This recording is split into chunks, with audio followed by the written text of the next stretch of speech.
I've been struggling with my ADHD these last couple of days. Don't know what I want to do for a career. Seriously, what should I do? I hate the 9 to 5s. I hate it here! Video was on my recommended. Maybe this therapist can give me some advice on why I'm sad and don't want to work ever. Won't you get fired? I don't know. But I really don't like it, and I'm not gonna go. Right? So sometimes we have this idea that, like, when I accomplish something, I should feel accomplished. But sometimes when we accomplish things, all we feel is relief. If you're living a life where all of your actual accomplishments just feel like relief instead of any kind of achievement, it can be really hard to kind of motivate yourself. I get what he's saying. When my daughter was born, I was not like obviously I was happy that she was there, but I wasn't like, I was just relieved. I wasn't like, oh, but she's here. Like, we did it. We got this far. Let's keep going. It was, oh, she's here. I can relax. It's one of the very few things I'm actually proud of in my life, just because I don't feel like I pushed myself hard enough. And maybe I have, but I just have that relief feeling instead of that I did it. So maybe it doesn't feel like I've done anything, even though I have. Whoa, I'm learning stuff already. It's great to learn. Because knowledge is power. It is interesting because people have done studies on the effect of white noise for people with ADHD.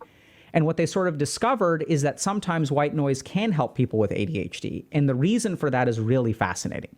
Fascinating. So if you take someone with ADHD, what you find is that their ADHD symptoms fluctuate with the environment.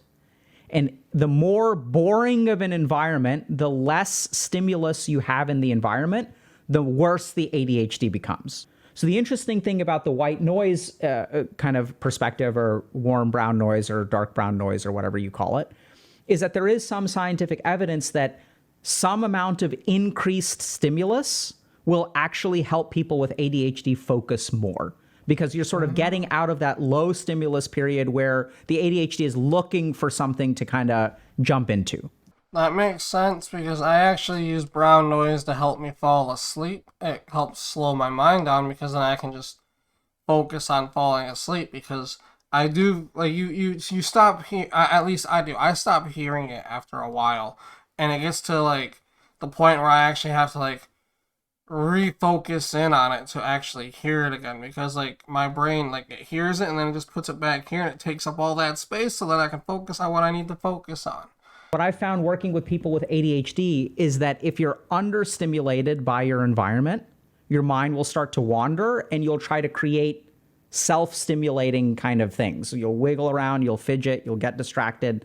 So that's actually why when I have to focus on cleaning, I listen to a podcast, because then I have something occupying part of my brain while I'm doing the boring task. And honestly, my music and podcasts do help when I go to when I work as well. When I actually show up to work, and that always can't get me out the door, because it's still just so mundane and boring. And then it gets to the point where what I'm doing is so boring and mundane, it's the same thing over and over, that even the podcast I'm listening to, or the music I'm listening to, like, I'm doing it 10 hours a day, it just all seems the same. So now I'm bored with what I'm listening to, and I'm bored with what I'm doing. And it's just very hard to sit in that for 10 hours a day, every day, because it's so hard, because I understand when people find ADHD difficult to understand, because it's like, well, nobody wants to work, you know? Nobody likes their job. They all think it's boring. I completely understand that.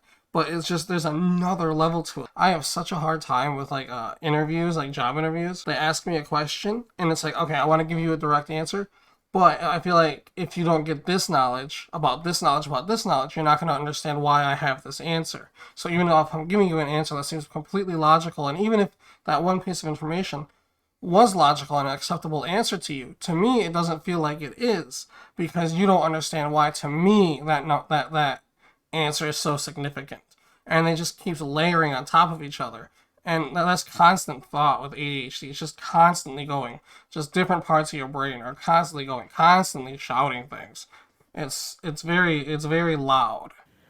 But the key thing here is that it appears that through research on, like, you know, on people with ADHD and people without ADHD, what we find is there's an optimal level of stimulus which allows you to focus best if you have ADHD. What's really devastating is that we're living in a society now where technology is crippling people with ADHD. Because what happens is in the past, like let's say I'm trying to study and I'm in a library. He literally just said that, and as he was saying that, like, I know I made a face. Like, I was definitely grabbing my phone to look at it. I was like, wait, no, I'm like making a video. I can't grab my phone. And I'm also playing with CarMax because, like, I don't know where my fidget toy is. I think my daughter stole it. This is what I'm fidgeting with, so I'm paying attention to him. And then I was like, ooh, my phone.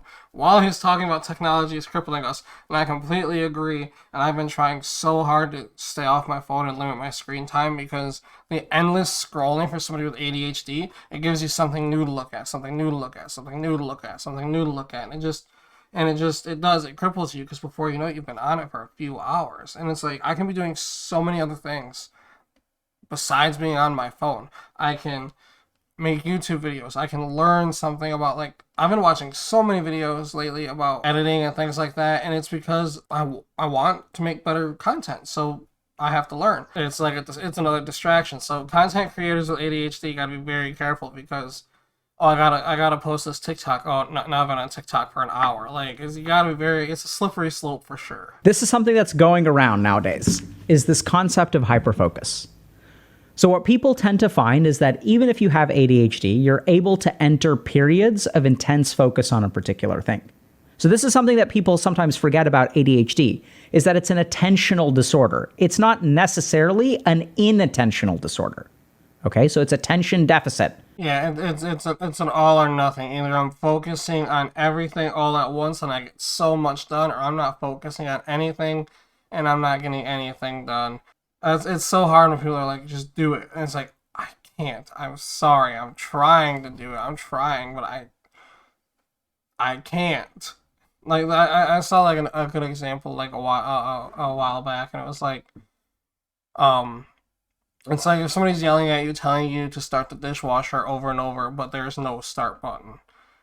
Like, no matter how much they yell at you and tell you to do it, you're not going to be able to start. You can't start it because the button's not there.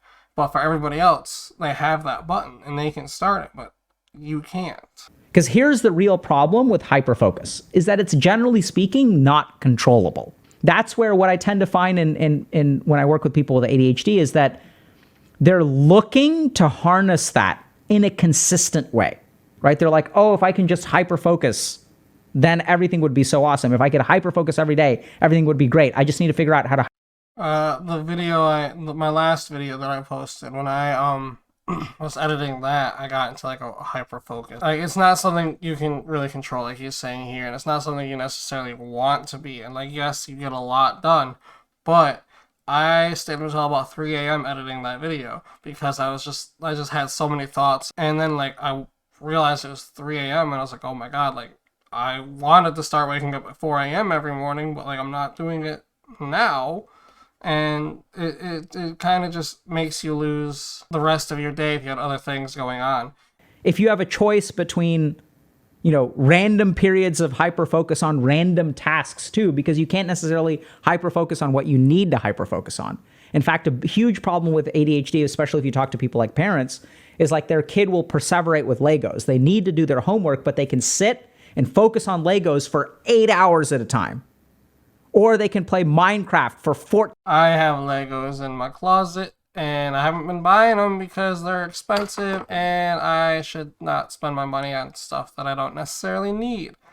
Minecraft, I definitely go through spouts where I just play Minecraft for a month or two at a time. Like, it doesn't happen a lot, but like every so often, it's like I just play Minecraft. Alright guys, I think that's where I'm going to end it on this video. If you haven't subscribed yet, please do. If you've made it this far, thank you. I'll see you guys in the next video. Bye.